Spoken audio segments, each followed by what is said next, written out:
Welcome everybody. In this video I'm going to show how I use unsupervised machine learning.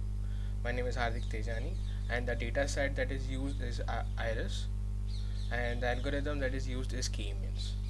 Uh, First of all, we imported all the libraries that are necessary for the prediction, loaded the data, and to check how the data is loaded we saw through df.hat. The id column in the data was not useful and hence I dropped the id column. Then I saw the data, how the data is distributed, what's the mean, count, standard deviation, mean and maximum. So what is in the data, what are the columns, is there any non-null count, what's the data type, and then so visualize the data using Parplot.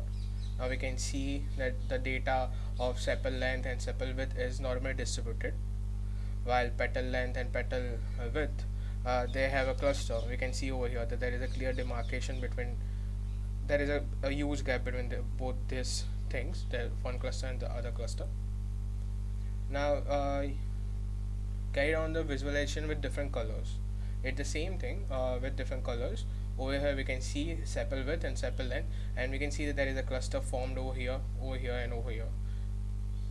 While for petal width and petal length, there we can see a clear cluster over here, and over here. There are three clear clusters in the data.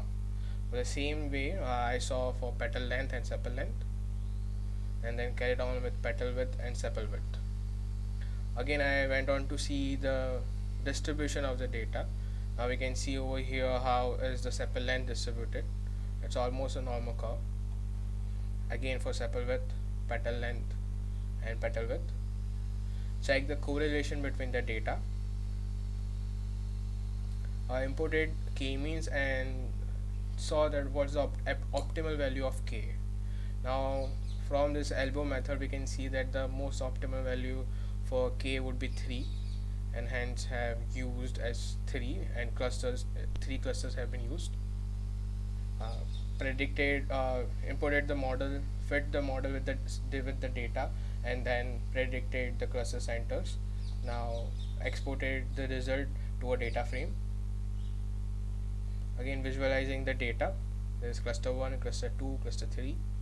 The same thing is visualizing a 3D plot over here with a side view.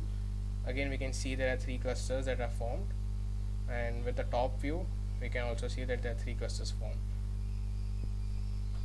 Thank you.